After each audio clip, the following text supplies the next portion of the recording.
frente.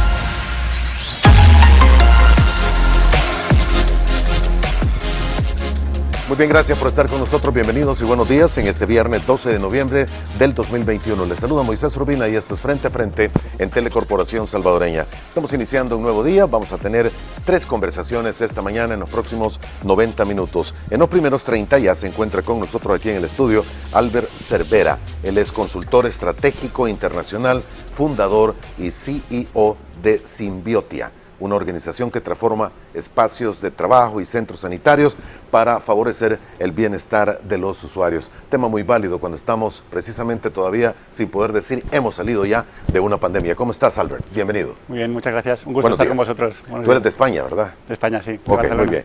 Gracias por acompañarnos esta mañana. En la segunda parte, desde ya la invitación para que se mantenga pendiente, Carlos Marroquín, director de reconstrucción de tejido social del país. Y en una tercera parte, aproximadamente a las 7:30 de la mañana, Rafael Chávez Reyes, médico psiquiatra, presidente de APSAM, la Asociación de Psiquiatría de Psiquiatras Salvadoreños por la Salud Mental. Temas totalmente diferentes de lo que manejamos todos los días. Dejamos de lado la política, es viernes, vamos poniendo los pies ya en un fin de semana para disfrutarlo, vivirlo y sobre todo cuidarnos. Para tener pie y punto de partida para nuestra primera conversación esta mañana, le vamos a presentar este video y que tenga una idea de qué es Symbiotia y qué es crear esos espacios de trabajo y centros sanitarios para favorecer el bienestar de los usuarios. Mi nombre es Albert Cervera, soy el fundador de Symbiotia y hoy os quiero presentar nuestro canal de YouTube y no se me ocurrió un lugar más bonito y más adecuado para hablaros de entornos de bienestar y entornos terapéuticos, que es a lo que nos dedicamos, que un lugar tan bonito como este.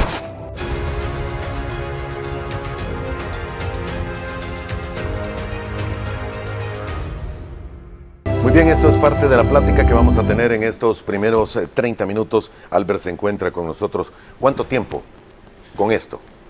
¿Con el proyecto? Con el proyecto. Pues lleva ya 4 años llevo con este proyecto. 4 años. Sí. ¿Cómo nació? ¿De dónde viene la idea? Es una gran pregunta. No surge de un momento en concreto, ha sido como la suma de varios pasos. Yo era consultor de organizaciones, hubo un momento que dejé esa vida, quise buscar algo con propósito y que utilizar toda esa experiencia en algo que tuviese un impacto positivo en la sociedad. Y poquito a poco, desde siempre, tuve una experiencia con un familiar en una residencia de mayores, que aquí creo que le llaman asilos, ¿no? Sí. Y bueno, me pareció horrible. Me parece horrible, creo que no, es como que yo no quiero que la sociedad tenga esta manera de ver la etapa de la vejez, ¿no? Exacto. Y entonces empecé como a crear proyectos que transformasen paradigmas que se han dado como normales y crear proyectos que realmente estén enfocados como a ayudar a las personas. Y a partir de ahí empezó todo. Y de ahí, pues, a partir de ahí has desarrollado todo. ¿Comenzaste siempre en Barcelona?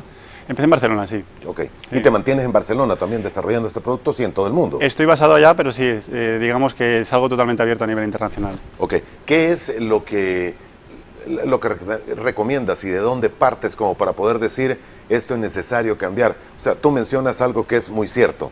El llegar a un asilo, a una casa de ancianos, tal cual y como se conoce en Europa y en otras naciones, en muchas ocasiones y en muchas oportunidades es llegar a una casa donde han sido abandonados nuestros viejitos, nuestros abuelos, prácticamente a que terminen sus últimos años sin darles mayor beneficio ni oportunidades, ni tampoco diversión. Bueno, parte de este proyecto parte de entender qué es el ser humano, que yo creo que eso se nos ha olvidado. Entonces, en el momento en que empiezas a entender cómo es el ser humano, qué necesidades tenemos, nos damos cuenta de que la manera en cómo vivimos no tiene sentido en muchos de los ámbitos. Entonces, uno de ellos es la vejez, otro de ellos es la enfermedad. Realmente, la manera en cómo hemos planteado los hospitales es la mejor manera para que estemos mejor. Mi respuesta siempre es no, y por eso quiero este proyecto, ¿no? Claro. Entonces, yo creo que parte todo de entender cómo somos, que somos un ser natural. Entonces, si os fijáis, hablo mucho de la naturaleza, de volver a la naturaleza, porque allá están muchas de las respuestas a nuestras preguntas. Allá se puede ver cómo funciona la naturaleza respecto a la vejez, respecto a la interrelación entre los seres, a la conexión. Entonces todo esto, de alguna manera tenemos que dar algunos pasos atrás en la sociedad moderna que hemos hecho y a partir de ahí, haciéndonos ciertas preguntas sobre nuestra base, nos podemos dar cuenta de cuál debe ser, por ejemplo, la atención en un hospital o cómo crear un entorno para una residencia de mayores donde se busque el propósito, porque hay un propósito de ser mayor, envejecer de manera activa. envejecer de manera digna. Hay muchas cosas que se pueden hacer, cómo compartir esa experiencia, cómo interrelacionarse entre diferentes generaciones, ¿no? Todo eso se ha cortado. Entonces, yo creo que todo parte de volver atrás y preguntarnos cómo somos, ¿no? Qué necesidades tenemos como ser humano. Y a partir de ahí es como, yo siempre digo, cojamos una hoja en blanco, no hagamos todo porque siempre se ha hecho así.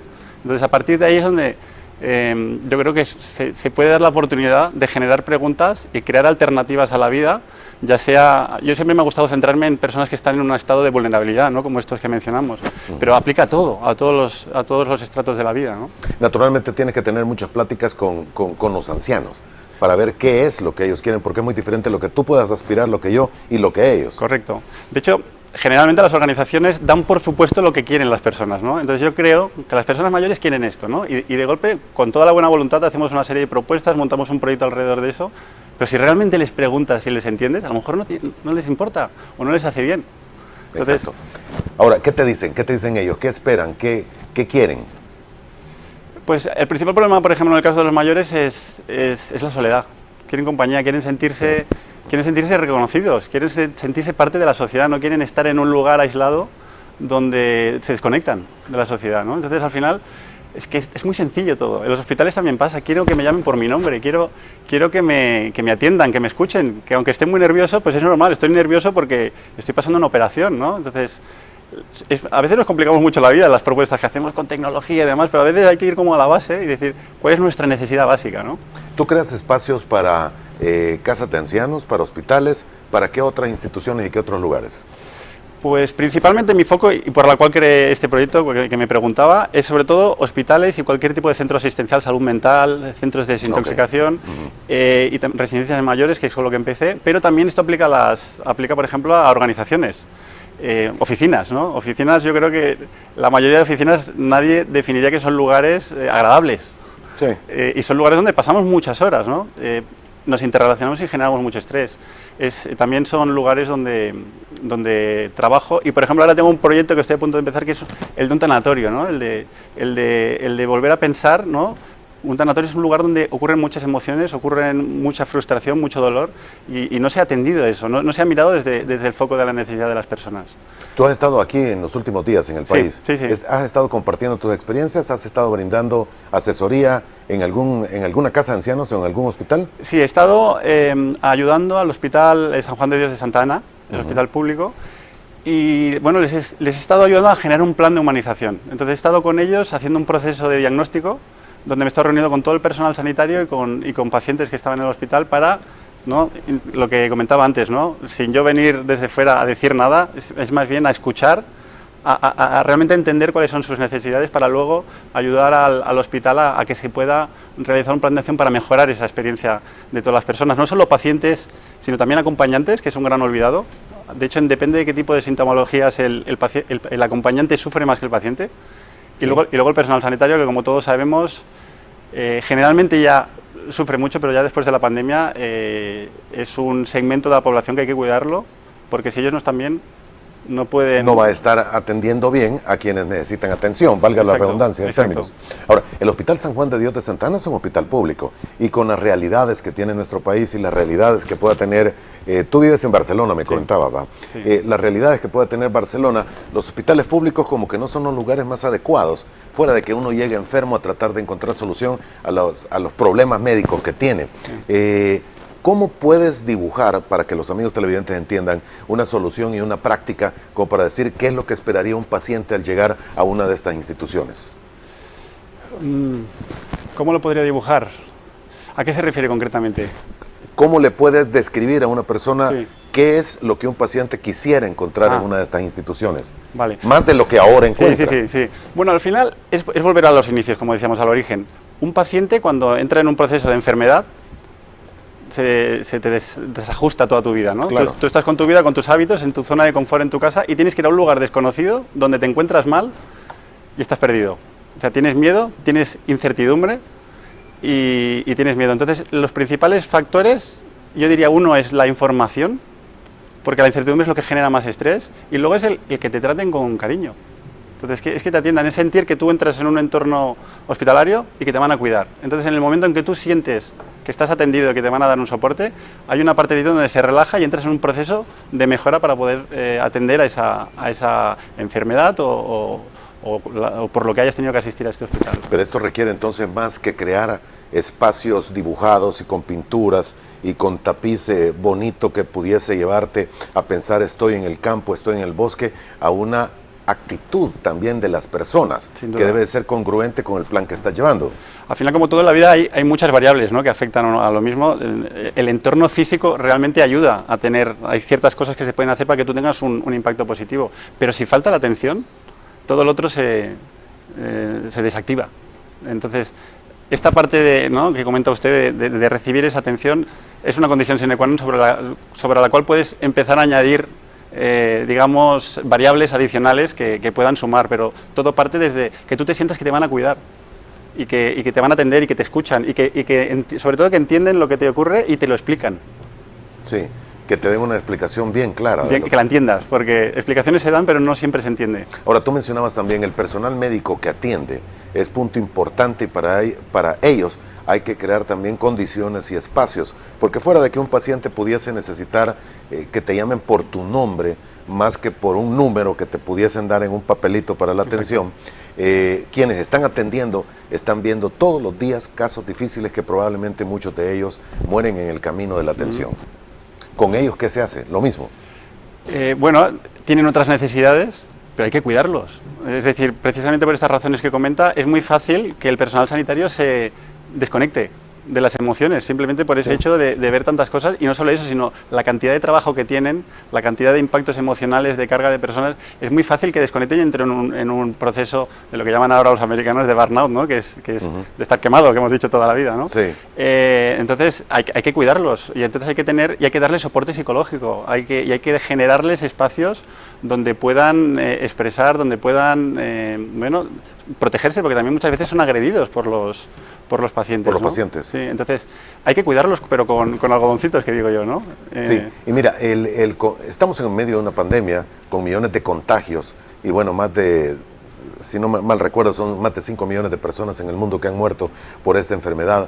Lo que tú mencionas del personal médico es importante porque el ser humano acostumbra a desconectarse de la realidad con la que vive a diario y llega un momento en el que terminas como es natural que suceda una muerte. Hay que ayudar a estas personas a morir bien más que a atender bien en muchos de los casos. Eso es también parte de lo que debería ser la filosofía de pensamiento para cambiar la realidad del personal de atención. Totalmente, totalmente. Al final sobre todo, yo creo que esto se simplifica cuando pensamos, oye, si esta persona podría ser yo, podría ser mi familia. Entonces, en el momento en que te haces esta pregunta, no puedes dejar que eso se elimine. Entonces, creo que es necesario esta continuidad, ¿no?, de reflexionar sobre que todos estamos en esa posición, ¿no? Es como las residencias de mayores, los asilos, todos nos vamos a hacer mayores. Entonces, no nos salvamos nadie, ni de la muerte, ni de la enfermedad, ni nosotros ni nuestro entorno. Entonces, es como recordar constantemente pues ese vínculo que tenemos como humanos, ¿no? ¿Han logrado llevar a cabo en Barcelona cambios en instituciones hospitalarias de este tipo, como tú las mencionas? Sí, ahora estamos con un hospital oncológico. ¿Oncológico? Oncológico, sí. Que bueno, que es un mal de nuestra actualidad, el tema de la oncología. Y luego estamos creando una residencia de mayores donde quiere romper totalmente los paradigmas. O sea, me solicitaron literalmente que querían crear una residencia de mayores con alma. ¿Con alma? Con alma. ¿Cómo la creas? Bueno, estamos en ello, pero sobre todo es con esa hoja en blanco que le comentaba, ¿no? Es decir, ¿cuáles son nuestras necesidades? Primero entender cuáles son nuestras necesidades, por ejemplo, en el caso de oncología, ¿qué necesidades tenemos cuando pasamos por un proceso de oncología, con el miedo que tenemos, con todo, ¿no?, todo ese proceso de pensamientos, el proceso luego físico de todas las terapias? En el caso de los mayores también, ¿no?, ¿qué necesidades vitales tenemos en este periodo de la vida? Y entonces, a partir de ahí, es empezar a construir todo lo que incluye el entorno, que para mí el entorno no es el espacio físico, sino es todo, cómo te hablan, las cosas que haces, cómo vives, cómo te interrelacionas. Entonces, intentar crear todas esas variables para que, de alguna manera, maximicemos la experiencia de vida. ¿No necesitas para esto inversiones muy grandes?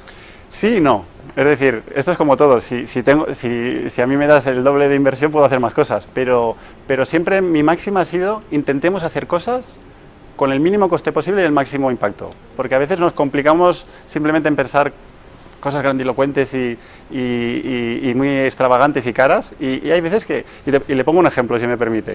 Por favor.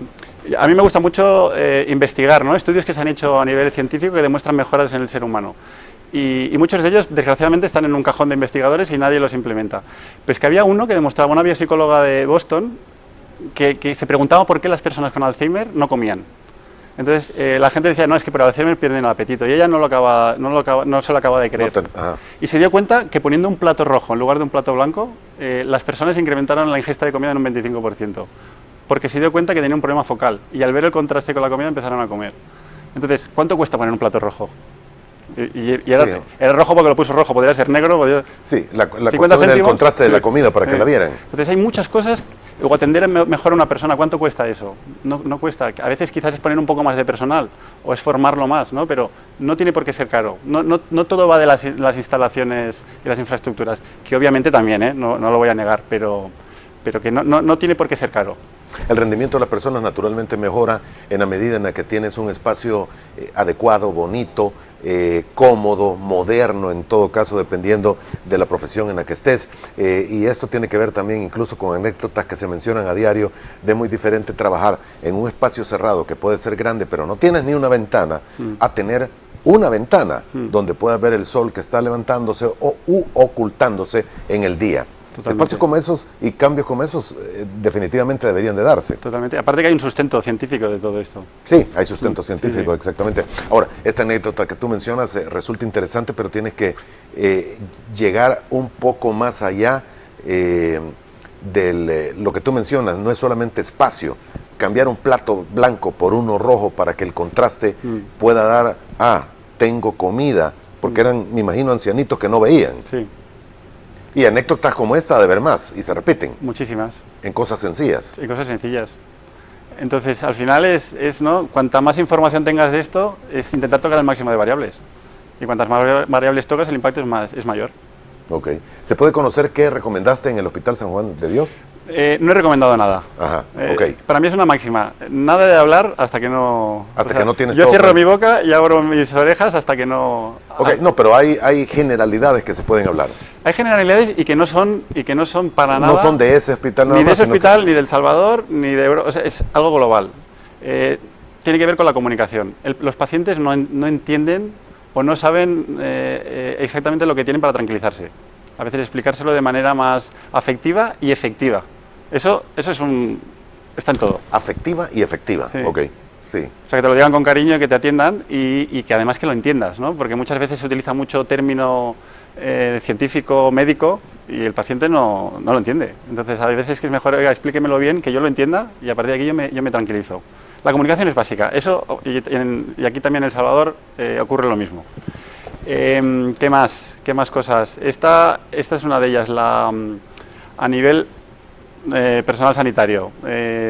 Hay que generarles espacios de recarga, espacios de recarga de las pilas, de cuidarlos. Entonces hay formación no solo personal sanitario, sino de arriba a abajo de toda la organización, desde la persona que limpia, la persona que lleva el camión, ¿no? la ambulancia, desde la persona que está en el portón de entrada que está atendiendo a las personas. Todos tienen que entender cómo es un trato amable a las personas y de alguna manera tiene que haber un cambio cultural también, de cómo toda la organización se vuelca a que si una persona está caminando que necesita una silla de ruedas, si esto no es mi rol, yo no lo atiendo, eso no puede ser así. Es como toda la organización, si ve a alguien que necesita, me vuelco y lo hago independientemente de cuál sea mi función.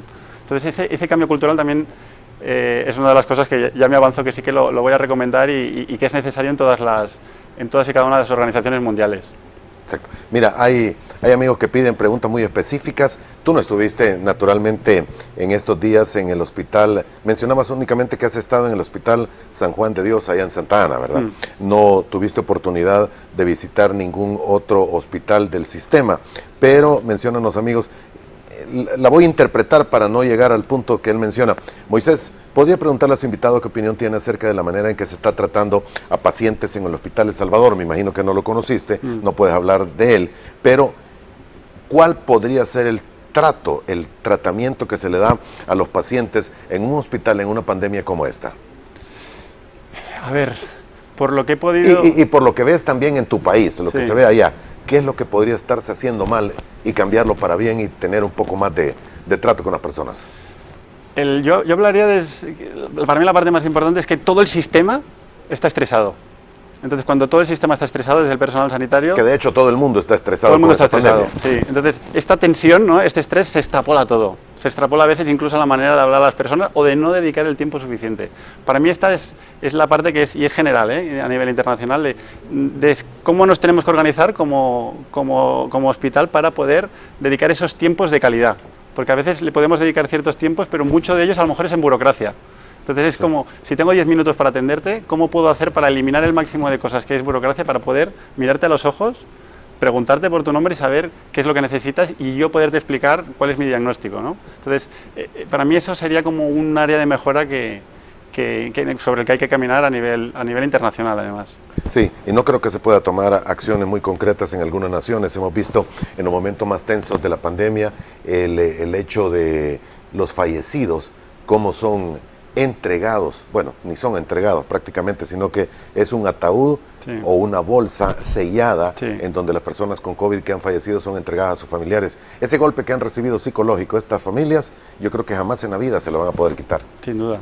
¿Pero qué recomendarías? ¿Qué se puede hacer en este caso? Formación.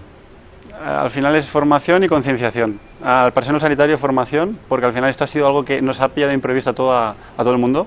Hemos reaccionado, ¿no?, tal y como hemos podido, y ahora hace falta como una reconstrucción en el caso del personal sanitario y a nivel familiar. Pues bueno, esto es un golpe que uno no se olvida. Sí.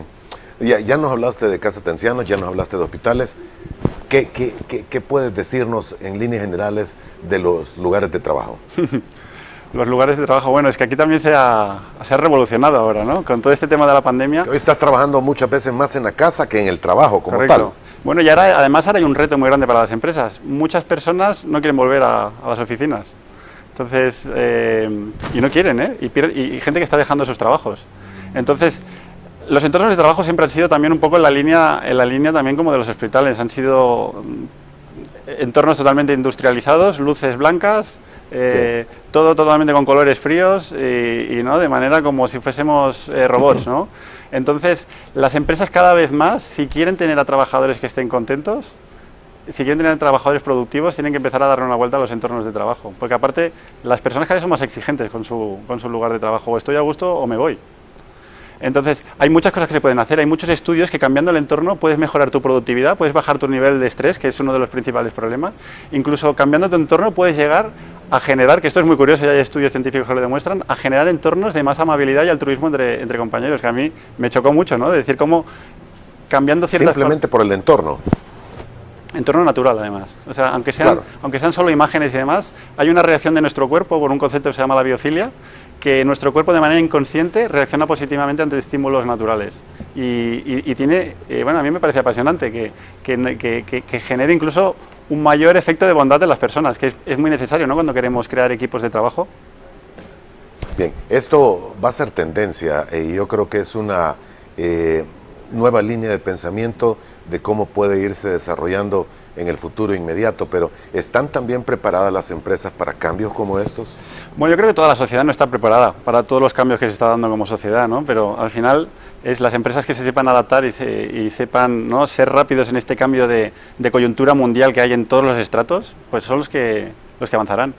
Entornos de trabajo, tú dices, la palabra no sería amigable. En general no. ¿Cuál sería la palabra adecuada para un entorno de trabajo que tú dices no es el clásico de colores fríos, luz blanca y lo normal que estamos acostumbrados y los espacios muy pequeños para trabajo de cada quien? A mí me gusta llamarlo entornos de alto rendimiento. Porque es ¿entornos? De alto rendimiento. Pues ya no solo a nivel productivo, sino a nivel personal, ¿no? O sea, que sea un lugar donde te cuiden, ¿no? Sea un alto rendimiento a nivel de bienestar también. Pero bueno, podrían ser amigables, como menciona, pero sobre todo no podemos olvidar que una empresa al final tiene unos objetivos, ¿no? Entonces, no es lo mismo una empresa que otro entorno, ¿no? Tiene que tener una estrategia y demás y tiene que acompañarle el entorno para ello. Por eso me gusta más el concepto de alto rendimiento, tanto a nivel de bienestar personal como de bienestar como equipo y de organización. ¿Tú has logrado medir, Albert, si hay un periodo de distensión o desestresar a los empleados de una institución como una casa de ancianos o un hospital para que se pudiese llegar a un punto de trato más humano? Sin duda, sin duda. Ya solo con el proceso ya está el verdadero cambio. O sea, en el proceso, durante estar haciendo todas las preguntas, entendiendo, haciendo a la gente reflexionar, escuchando a sus necesidades, allá ya hay un cambio en la organización. Es decir, en el hospital de Santa Ana, desde el día que llegué ahora, solo por el proceso de haber estado haciendo reuniones con más de 250 personales sanitarios y pacientes, yo ya he visto que la organización ha cambiado. Porque en ese proceso de me están escuchando, de estoy opinando, estoy reflexionando sobre cómo mejorar, ya hay un impacto en eso. Y luego si además empiezas a implementar todas esas cosas, realmente los resultados son increíbles. Tengo proyectos en los que he hecho que me han dicho que es un antes y un después. ¿Es más fácil trabajar en un hospital que en una empresa o al revés? Yo creo que es más fácil en una empresa. No es que sea fácil, pero en un hospital estamos jugando con otros asuntos. Estamos hablando de la vida, la muerte, estamos hablando del dolor, es distinto. Es distinto. En un hospital hablas con el personal médico. Sí. En una casa de ancianos también con el personal de atención a las personas. Sí, sí. ¿Nunca has hablado o tienes pláticas con los pacientes? Siempre. ¿Y con los ancianos? Siempre, siempre. No, es que si no para mí mi Si no enfoque estás desconectado. sería equivocado, porque al final el personal sanitario tiene una visión, pero esa visión hay que contrastarla con otra visión desde el otro lugar, porque si no empezamos a interpretar. Y si interpretamos nos acabamos alejando del foco de bienestar. Entonces sí, sin duda. Tienes que ir por los dos lados. Sí, sí. ¿Coincide muchas veces lo que encuentras en los dos? A veces sí y a veces no, porque al fin y al cabo hablamos de necesidades. Entonces hay unas necesidades concretas que tiene el personal sanitario y otras necesidades que tiene el paciente. Obviamente el que está muy conectado con sus pacientes, su discurso es muy parecido al del paciente, pero a veces coinciden, pero a veces simplemente son necesidades distintas que hay que enfocar. Juan José nos escribe y nos dice, tiene toda la razón Albert. Por ejemplo, en el Seguro Social, en el Instituto Salvadoreño del Seguro Social aquí en el país, el médico no se toma el tiempo para atenderlo y el personal de enfermería todavía es peor. La realidad, no sé, creo que es diferente la realidad que se vive en Barcelona, en carne propia lo hemos podido vivir allá, pero aquí tienen tiempo específico para una cantidad de personas bastante grande y poco personal médico para atenderlo. Entonces, al final te tocan 10, 15 minutos con un paciente y casi en serie el proceso es va el siguiente y va el siguiente. 10, 15 minutos muchas veces no es el tiempo necesario para que un médico pueda interpretar lo que un paciente siente. Sin duda.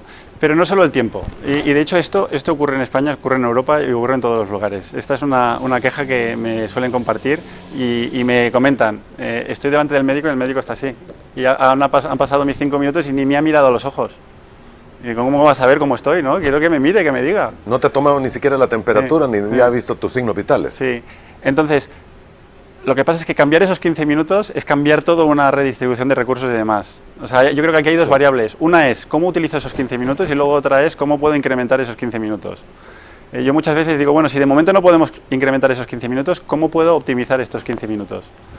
¿Qué es lo que puedo, al menos es lo que puedo hacer el día 1, ¿no? Este quizás es un cambio más estructural que tardaré más tiempo en hacerlo. Tiene mucho que ver con la actitud del personal médico. Sí. En todos estos casos. Esa actitud y también redistribución de tareas, de qué cosas tienen sentido que no, qué puedo automatizar o que no, cómo me puedo reorganizar para que yo este papel que estoy rellenando a lo mejor me lo rellena otra persona o me lo rellenan previamente y me lo hacen de manera por ordenador. Entonces yo puedo estar esos 10 minutos así, porque 10 minutos pueden dar mucho de sí, si te miro a los ojos, te pregunto, te entiendo. Exactamente. ¿Son las mismas realidades? ¿En España ocurre también? Sí, sin duda. ¿Y en el caso de los ancianos? También. Un trato que es más... Bueno, en el caso de los ancianos, al final, como están internos de manera permanente, pueden tener más tiempo, pero ya ahí sí que influye más la actitud, en este caso, la actitud del personal sanitario para ello. Ok, ¿hasta qué nivel llegas? Llegas a este nivel de hablar con el personal, pero hablas también con las autoridades de las instituciones médicas. Sí. Y tiene mucho que ver cómo venga la orden también hacia abajo. Sin duda, claro. Hay ciertas variables que yo no puedo tocar, ¿no? La parte que viene, ¿no? como global de un país en su sistema sanitario, la puedes ir empujando a nivel de recomendaciones, pero son variables que las tienes fijas, ¿no? Sí. Ahora, anécdotas como la que tú mencionabas del plato blanco o plato rojo, me imagino que en experiencia que llevas de los 4 años y 10 que tienes de estar analizando y estudiando este tema, habrán muchas más. Sí, muchísimas. Cuéntanos un par. Pues mirad, os pongo un ejemplo que empezó toda esta parte de psicología ambiental. Un un médico realizó un estudio en el hospital, no sé si fue de Pensilvania, me parece que fue, hizo un estudio de personas que estaban ingresadas en una operación de vesícula y pusieron a unas con una cama en el hospital que veían a un jardín que estaba en el exterior y a las otras que veían una ventana que se veían pues una fachada de hormigón. El resultado durante muchos años, fue un estudio de muchos años, el resultado fue menor necesidad de analgésicos por menor sensación de dolor y menores problemas quirúrgicos. ¿De quienes tenían una vista afuera? Sí. O sea, del que veía un entorno natural al que veía... ¿Una pared de hormigón? No sé si fueron 15 años de estudio, o sea que estamos hablando de una muestra muy representativa. Con pacientes que tenían la misma condición, la misma operación, la misma situación. Sí, sí, sí. Y ha de haber condiciones tan fáciles como bueno, tan fáciles pero tan complicadas de entenderlas como lo del alimento que tú mencionabas, entregar el agua, las medicinas, cómo se entreguen para cada una de las ingestas de los pacientes. Bueno, al final hay muchas palabras, ¿no? También hay un estudio del impacto que tienen las palabras en cómo dices las cosas, ¿no? Tienen un impacto en el nivel de cortisol de las personas y en el nivel de frustración o de tranquilidad que tienen también. Entonces, es también como generar una especie de procedimiento de qué lenguaje utilizar y cómo referirme a las personas. Hay recomendaciones que son válidas sin haber visitado una empresa, una institución, un hospital, una casa de ancianos, como para poder decir, mire, esto hay que cambiarlo. O sea, en cualquier empresa del mundo lo que necesita para tener un ambiente más amigable, más de trabajo, ¿es esto? No soy amante de las grandes... De las recetas generales. Las recetas generales. Siempre digo que hay que hacer trajes a medida para todo, ¿no? Pero... es que al final, lo que siempre digo es quizás un poco general, pero es todo lo que decidamos en la organización, en el hospital, hagámoslo orientado a las personas. Y a las personas es todo el ser humano que pueda estar allí dentro. Entonces, cada vez que hagamos una toma de decisiones es, oye, vamos a invertir en esta instalación, vamos a invertir en esta tecnología, vamos a invertir en este mobiliario. Esto me ayuda, está ayudando a mejorar la vida de estas personas. Yo introduciría, digamos, esta regla previa a realizar cualquier tipo de acción en la empresa. Eso quizás sí que lo utilizaría como norma general en cualquier organización. Ahora, tú mencionas, hay mucha gente que no está queriendo volver a trabajar en una empresa y prefiere seguirlo haciendo teletrabajo, en este caso. ¿Va a ser la tendencia en el mundo? Sí, pero también hay necesidades. Al final el ser humano somos un ser gregario, necesitamos de socializar y especialmente en tipos de trabajo donde necesitamos de trabajar en equipo y de ser creativos. O sea, se ha demostrado que la creatividad no funciona por Zoom. Te ayuda, sí, pero sí, gracias a Dios no se sustituyen aún las reuniones en personal. Y quiero que no se sustituyan nunca. Sí, Albert, una pregunta. Como tú dices, no soy de los partidarios de recetas generales, pero normalmente los colores en una oficina son los de siempre. Colores tenues, pasteles, un gris o un blanco, y no hay nunca aquellos contrastes, incluso, o sea, llegar al punto de evaluar qué colores vas a tener ya es un tanto difícil, pero hay una regla sobre esto, o la luz blanca o luz amarilla, tener la ventana, ya lo mencionaste, mucho mejor, naturalmente. Bueno, hay muchísimas cosas. Yo soy un gran partidario de, como le mencionaba, entornos naturales. Es decir, está demostrado que esta mesa, en lugar de ser así, fuese una mesa de madera, mi cuerpo reacciona positivamente si veo un entorno, un material natural. Y no solo eso, sino que también a nivel físico, los materiales artificiales generan una serie de compuestos orgánicos volátiles que son contaminantes, cosa que lo siento por comentarlo, pero los naturales no lo tienen. Luego tenemos un tema de los aromas también. El tema de los colores, dependiendo si queremos generar una zona activa o no activa, utilizamos un color más subido o un color menos subido. Imágenes de naturaleza, poner plantas, todo eso baja nuestro nivel de cortisol también. Los aromas, hay una serie de aromas que nos pueden activar, que por ejemplo pueden ir bien en un lugar de trabajo donde queremos ser productivos, o nos pueden relajar si estamos en un lugar de estrés. Es decir, hay muchísimas variables que se pueden utilizar. Muy bien. Albert, gracias por el tiempo que nos ha brindado esta mañana. A vosotros. Interesante ver desde otro punto y de manera diferente cómo pueden crearse ambientes especiales y que den una sensación de más oportunidad, sobre todo cuando se tiene que hablar de hospitales y casas de ancianos. Te agradecemos el tiempo que nos ha brindado esta mañana. Éxito. Vuelves para España, ¿verdad? Me imagino, pronto. Sí, pasado mañana. Ok, suerte. Buen día. Gracias. Gracias por haber estado con nosotros.